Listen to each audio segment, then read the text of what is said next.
Next question দেখো, বলছে two ships are approaching a lighthouse from opposite directions. The angles of depression of the two ships from the top of a lighthouse are 30 degree and 45 degree. Find the distance between the two ships. Now, if the distance between the two ships is বলে দিচ্ছে 100 meters, find the height of the lighthouse. তো সবচেয়ে প্রথমে কি বলছে, একটা light house আছে, this is the light house. এবার এই লাইট হাউসের দুটো অপোজিট ডিরেকশন, ধরো এখান থেকে একটা আর একটা ধরো এখান থেকে, ঠিক আছে, অপোজিট ডিরেকশনে দুটো শিপস আছে যাদের মধ্যে ডিস্টেন্স বলে দিয়েছে কত, আমাদের বলে দিয়েছে এখানে 100 metre. The distance between the two ships is 100 metre. এইবার এই লাইট হাউসের উপর থেকে একটা অ্যাঙ্গেল অফ ডিপ্রেশন হচ্ছে 30 ডিগ্রি একটা দিকে, আর একটা হচ্ছে 45 ডিগ্রি। তো ধরো এইটা হচ্ছে আমাদের একটা শিপ এইখানে আছে, আর অ্যাকচুয়ালি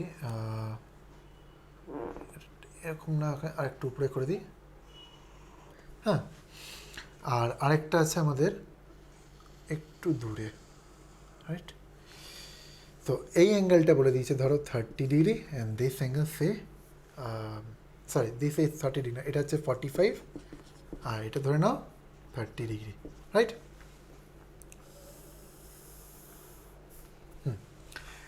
সো এইটা হচ্ছে লাইট হাউস। লাইট হাউসের লেন্থ এটা ধরে নাও পি কিউ, অ্যান্ড এই পয়েন্টটা এ, এই পয়েন্টটা বি, এটা এ শিপ, এটা বি শিপ। আর distance between the two ships কত বলে দিয়েছে, এত ডিস্টেন্সটা বলে দিয়েছে আমাদের 100 মিটার। না, হাইট অফ দিয়ে আমাদেরকে আমাদের যে লাইট হাউস এইচ, এটা বার করতে হবে, this is to be found out. এটা যদি অ্যাঙ্গেল অফ ডিপ্রেশন হয়, আমরা কি বলেছি না, অ্যাঙ্গেল অফ ডিপ্রেশনে সবসময় যেই লাইনটা ড্র করবো উপরে, সেই লাইনটা হবে প্যারালাল টু দ্য গ্রাউন্ড লেভেলে যে লাইনটা আছে। তাহলে এই লাইনটা প্যারালালটা যদি এই লাইন হয়, this angle will be equals to this angle, alternate angle, তাই এটা 45 হবে। সিমিলার এই অ্যাঙ্গেলটা ইকুয়ালস টু এই অ্যাঙ্গেল হবে, এটা 30 ডিগ্রি হবে, রাইট, তাই তো। এবার এই গোটাটা যদি 100 মিটার হয়, আমরা এটাকে যদি এক্স ধরি, তাহলে এইটুখানি কত হবে, 100 মাইনাস এক্স, তাই তো, এটাই হওয়া উচিত। তো চলো এটা আবার লিখব, let P Q be height of lighthouse, right. P কিউটা হচ্ছে height of lighthouse, and P কিউটাকে হচ্ছে আমি ধরছি equals to H meter. A B distance between two ships which equals to 100 meter. So let AQ equals to x meter. তাহলে therefore আমাদের BQ কত হবে, 100 minus x, কারণ গোটা যদি 100 হয় তাহলে এইটুকুনি x, এইটা হবে 100 minus x, তাই তো। নাও প্রথম এই ট্রায়াঙ্গেলটা নিচ্ছি, from triangle P, sorry P না, আমাদের হবে এটা Q A, Q A P, হ্যাঁ। So from triangle Q A P, ঠিক আছে। এখানে আমরা যেহেতু হাইট বার করবো, তাহলে আমাদের কী করতে হবে, এক্সের টার্মে দুটো যে ইকুয়েশন হবে সেটাকে ইকুয়েট করতে হবে। তাহলে আমাদের এক্সের টার্মে প্রথমে ইকুয়েশনগুলো সাজাতে হবে। তো from triangle Q A P, কী আছে, কিউ এ পি, আমরা কি পাচ্ছি, tan of 45 degree equals to কত, এইচ বাই এক্স, তাই তো, এইচ বাই এক্স আসছে। ইমপ্লাইজ আমরা কি পাচ্ছি, tan 45 এর ভ্যালু কত, 1, তাহলে এখান থেকে আমরা পাচ্ছি এইচ ইকুয়ালস টু এক্স, বা এক্স ইকুয়ালস টু এইচ, এটাকে আমরা এক্স দিয়ে করি, ঠিক আছে, এক্স ইকুয়ালস টু এইচ আসছে। এটা হচ্ছে আমাদের ইকুয়েশন নাম্বার 1, তাই। নেক্সট ফ্রম ট্রায়াঙ্গেল এবার নিব B Q P, B Q P থেকে পাচ্ছি tan of 30 degree equals to কত, H by 100 minus X, H by 100 minus X, which implies root 3 কত, tan 30 কত, রুট 1/√3। তাহলে আমি বলতে পারি আমরা এখান থেকে, এটা এখানে না লিখে লেখো, implies 1/√3 equals to h divided by 100 minus x implies 100 minus x equals to কত বেরাচ্ছে h√3 which implies আমরা এখান থেকে বলতে পারি আমাদের x এর টার্ম এটা বার করতে হবে, therefore x equals to কত বেরাচ্ছে আমাদের 100, এটা ওইদিকে চলে যাবে, এটা এদিকে আসবে 100 minus h√3, তাই তো? এটা হবে আমাদের কত ইকুয়েশন নাম্বার 2, রাইট? তো ইকুয়েশন 1 হচ্ছে x ইকুয়ালস টু h, আর ইকুয়েশন 2 কত বেরোচ্ছে x equals to 100 minus h√3. Now therefore equating 1 and 2, therefore কত করছে ইকুয়েটিং 1 and 2, 1 and 2 কে ইকুয়েট করলে কী হবে, দুদিকে তাহলে h আমরা পাবো h equals to 100 minus h√3, তাই তো? which equals to আমরা implies বলতে পারি, এটা যদি এদিকে যায় প্লাস h হয়ে যাচ্ছে, তাহলে h কমন গেলে ব্র্যাকেটের মধ্যে কি থাকবে 1 প্লাস √3 ইকুয়ালস টু 100, তাই? এটা হচ্ছে এর যে কনজুগেট পেডটা হবে √3 মাইনাস 1 দিয়ে আমি কী করবো আপ অ্যান্ড ডাউনকে মাল্টিপ্লাই করবো, কারণ এটা নিচে যাবে। তো ইমপ্লাইজ আমরা বলবো h ইকুয়ালস টু কত হবে, এটার কনজুগেট পেড দিয়ে মাল্টিপ্লাই করলে উপরে হবে আমাদের 100 √3 মাইনাস 1, আর এইখানে হচ্ছে আমাদের বেরাচ্ছে কত √3 মানে √3 প্লাস 1 ইন্টু √3 মাইনাস 1, মানে 3 মাইনাস 1 আসছে, তো 3 মাইনাস 1 হচ্ছে 2, রাইট? তাহলে এবার আমরা পেলাম কি h equals to 100 into √3 minus 1 divided by 2। Now 100/2 কত হচ্ছে 50, আর √3 মাইনাস 1, √3 ভ্যালু কত আসছে 1.732, তাহলে 1.732 মাইনাস 1 কত আসবে 0.732, তাহলে এখানে ভ্যালু পাচ্ছে 0.732 আর এখানে 50, তাহলে লিখবো therefore h equals two 50 into 0.732, না 50 ইন্টু 0.732 ক্যালকুলেশন করলে পাবে 36.6, তাহলে therefore height of the light house কত বেরোলো 36.6 মিটার, তাই এটাই হলো আমাদের আনসার। নেক্সট কোয়েশ্চেন দেখো, বলছে the angle of elevation of a cloud from a point h meters above a lake is alpha and the angle of depression of its reflection in the lake is beta. Prove that the height of the cloud is কত h ব্র্যাকেটের মধ্যে tan beta plus tan alpha divided by tan beta minus tan alpha। তো সবচেয়ে প্রথমে আমাদের কি বলে দিয়েছে, একটা লেক আছে, ঠিক আছে? তো ফিগারটা আমরা আঁকছি আগে, ধরো এটা surface of the lake, say this is the surface, ঠিক আছে? এটাকে আমরা নাম দিলাম এ বি। এবার বলছে the angle of elevation of a cloud from a point h metres above a lake, তাহলে এই পয়েন্ট এ থেকে ধরে নিচ্ছি একটা পয়েন্ট পি আছে এখানে উইচ ইজ h মিটার্স, তো এই পয়েন্ট এর থেকে এক্স্যাক্টলি h মিটার্স অ্যাবভে আছে, ঠিক আছে? তাই এটা h মিটার, এই এতটা h মিটার। এবার এই পয়েন্ট থেকে একটা ক্লাউড দেখছে, ধরে নাও ক্লাউডটা জাস্ট এখানে, তো এদের যে অ্যাঙ্গেল অফ এলিভেশন হচ্ছে ক্লাউডের পয়েন্টটার নাম দিয়েছি সি, তো অ্যাঙ্গেল অফ এলিভেশন যেটা বেরাচ্ছে এখানে সেটা হচ্ছে আলফা বলে দিয়েছে, রাইট? নাও এইটুখানি যদি আমরা এবার এই বিসির উপরে পয়েন্ট পি থেকে আমরা একটা স্ট্রেট লাইন ড্র করবো সাজ দ্যাট এটা পারপেন্ডিকুলার হবে এর উপরে। তো এটা যদি পারপেন্ডিকুলার হয় এর উপরে, তাহলে this and this line are parallel to each other. তাহলে এবার এই পয়েন্টটার নাম দিয়েছি সে কিউ পয়েন্ট। তা এতটুকু যদি এইচ হয় তাহলে এটাও হবে এইচ, ঠিক আছে? আর এই ডিস্টেন্সটাকে নাম দিয়ে দিচ্ছি সে এক্স, ঠিক আছে? এইবার বলছে and the angle of depression of its reflection in the lake is beta, এটা তো লেকের সারফেস। তাহলে এবার আমরা জানি রিফ্লেকশনের প্রপার্টি দিয়ে যে যদি এটা মিরর সারফেস হয় তো একটা অবজেক্ট বা পয়েন্ট ওই মিরর থেকে যতটা ডিস্টেন্স হবে তার যে রিফ্লেকশন পয়েন্টটাও ততটাই ডিস্টেন্সে তৈরি হবে। তাহলে এখান থেকে টোটাল এটা যদি মিরর সারফেস হয় সি পয়েন্টটা এখানে, তার টোটাল ডিস্টেন্স কত আমাদের মিরর সারফেস থেকে এক্স প্লাস এইচ ডিস্টেন্স দূরে আছে ক্লাউডটা সারফেস অফ দ্য লেক থেকে। তাহলে এর যে রিফ্লেকশন পয়েন্টের এন্ড পয়েন্টটা কোথায় কোথায় হবে, এখান থেকে ডট ডট ডট করে ধরে নাও এই পয়েন্টটা সে সাপোজ ডি, তো এই পয়েন্টটার হাইট কত হবে এক্স প্লাস এইচ হবে, তাই তো? মানে এটা যতটা ডিস্টেন্স এখান থেকে হবে ততটাই ডিস্টেন্স এই পয়েন্টটা হবে এখান থেকে, তাহলে এক্স প্লাস এইচ হচ্ছে।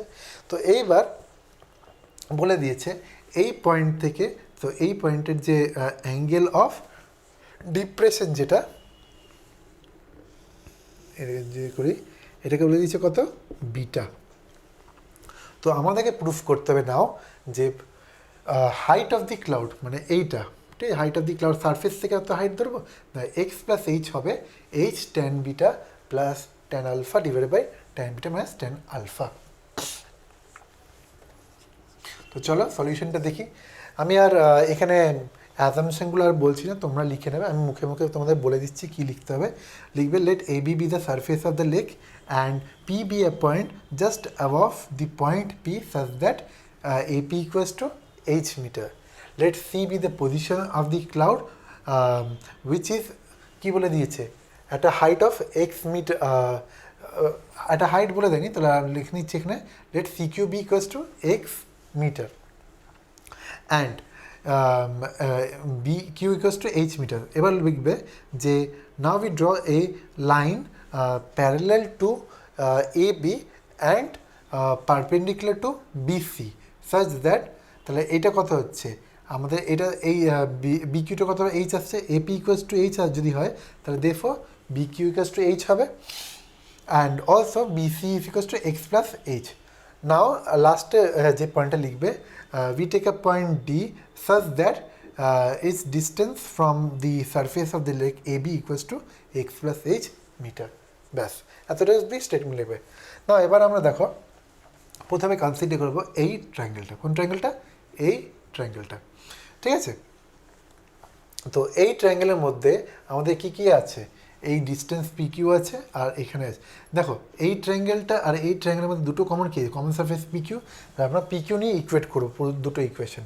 তো সবচেয়ে প্রথমে ফ্রম ট্রায়াঙ্গেল কিউপিসি, রাইট, কিউপিসি, তো কিউপিসি থেকে আমরা বলতে পারি সে ট্যান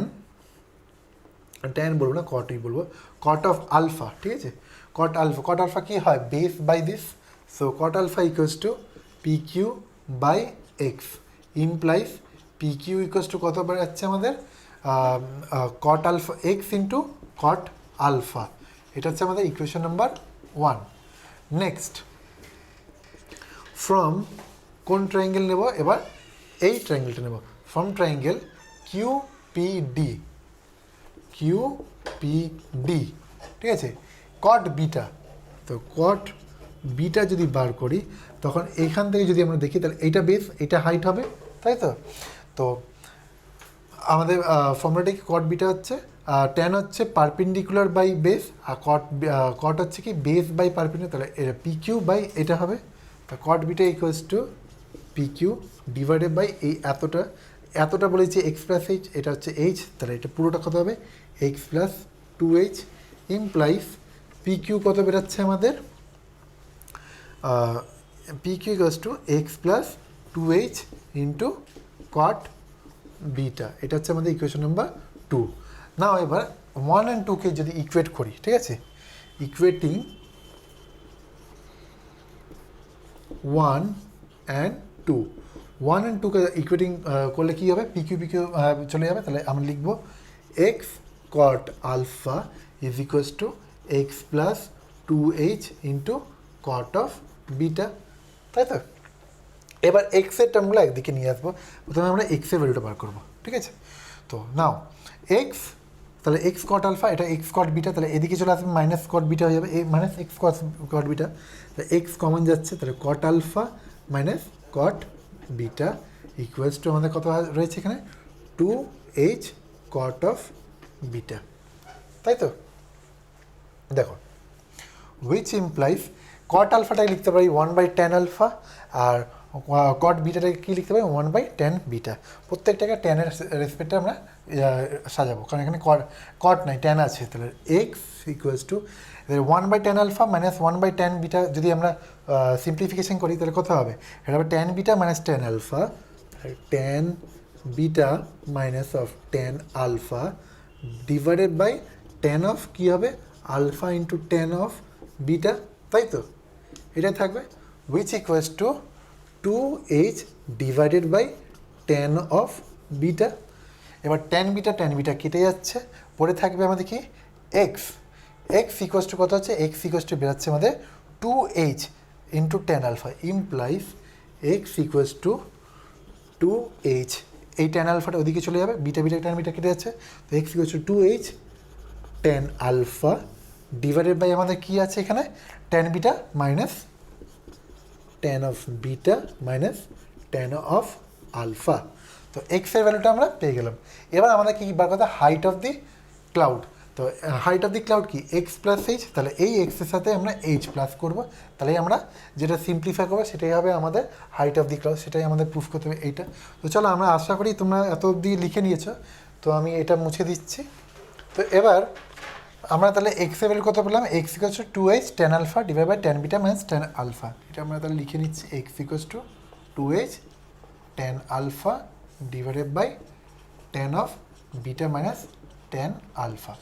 বাট আমাদের হাইট অফ দি ক্লাউড কত হবে? From the surface of the lake, এটা তো A B the surface of the lake, তাহলে আমাদের হাইট অফ দি ক্লাউড কত? X plus H which equals to 2h tan alpha divided by tan beta minus of tan of alpha plus H. এটাকে যদি আমরা simplify করি কত হবে? নিচে এলসিএমটা সেমই থাকবে, tan beta minus tan alpha, কারণ এইচের নিচে কিছু না মানে 1 না, এটা এর সাথে মাল্টিপ্লাই হবে, তাই এখানে যাচ্ছে 2h of tan alpha plus H ব্র্যাকেটের মধ্যে tan beta minus of tan alpha, right? Now এখানে 2h ট্যান আলফা, এখানে হচ্ছে মাইনাস এইচ ট্যান আলফা, তাহলে একটা কেটে যাবে, তাহলে পরে থাকবে H tan alpha plus H tan beta. তো এইখান থেকে আমরা লিখতে পারি এইচ কমন নিতে পারি, এইচ কমন নিলে কী থাকবে? ব্র্যাকেটের মধ্যে tan of beta plus of tan alpha, আর নিচে আমাদের ডেনোমিনেটরে কী আছে already? Tan beta minus of tan alpha. তো হ্যান্স আমাদের হাইট অফ দি ক্লাউড কত বেরোলো? এই equals to H tan beta plus tan alpha divide by tan beta minus tan alpha, যেটা আমাদেরকে প্রুফ করতে বলো, হ্যান্স প্রুফড। নেক্সট কোয়েশ্চেন দেখো, বলছে the angle of elevation of a jet plane from a point A on the ground is 60 degree. After a flight of 30 seconds, the angle of elevation changes to 30 degree. If the jet plane is flying at a constant height of 3600√3 meters, find the speed of the jet plane. তো কী বলে দিয়েছে? একটা jet plane আছে যেটা কিনা একটা observer যে কিনা গ্রাউন্ড লেভেলে একটা পয়েন্ট এতে আছে। তো ধরে নাও গ্রাউন্ড লেভেল, ধরো এটা এ পয়েন্ট, তো এই পয়েন্ট থেকে অবজারভারটা যখন জেট প্লেনকে দেখছে, সে সাপোজ এইখানে একটা পয়েন্ট আছে, তো এটা হবে লাইন অফ সাইট, তাই তো? তো এই ফার্স্ট যখন দেখছে তখন অ্যাঙ্গেল কত হচ্ছে? তখন এই গ্রাউন্ড লেভেলের সাথে আমরা প্রথমে একটা স্ট্রেট লাইন করে দেবো, ঠিক আছে? অবজারভারটাকে পয়েন্ট সোর্স নিচ্ছে, তো এখানে অবজারভারের হাইটটা নিগলেক্ট করা হচ্ছে, তো এই লাইনটাকে ধরে নাও এ এক্স, ঠিক আছে? তো আর এই ইনিশিয়াল পজিশন অফ দি আমাদের যে জেট প্লেন আছে সেটাকে ধরে নিই পি। যখন ফার্স্ট অবজার্ভার এ দেখছে জেট প্লেনটাকে, তো ফার্স্ট যখন জেট প্লেনটাকে দেখছে তখন জেট প্লেনের অ্যাঙ্গেল অফ এলিভেশন কত বলছে? 60 degree with respect to the ground, ঠিক আছে? তাহলে অ্যাঙ্গেল অফ এলিভেশন হচ্ছে 60 ডিগ্রি। তারপরে বলছে after a flight of 30 seconds, ঠিক আছে, the angle of elevation changes to 30 degree provided বলে দিয়েছে জেট প্লেনটা সবসময় একটা কনস্ট্যান্ট হাইট মেনটেন করে চলছে। তাহলে এইখানে যা হাইট ছিল, তাহলে এইখান থেকে আমরা একটা পারপেন্ডিকুলার ড্র করবো পয়েন্ট পি থেকে আপন এ এক্স, ঠিক আছে? তো এই হাইটটা বলে দিয়েছে 36 00√3। তো এই হাইটটা সবসময় কনস্ট্যান্ট থাকবে যতক্ষণ মানে জেট প্লেনটা যখন মুভ করবে এই হাইটটা সবসময় কনস্ট্যান্ট। তো এই পারপেন্ডিকুলার নামটা ধরে নাও সেই কিউ পয়েন্ট, ঠিক আছে।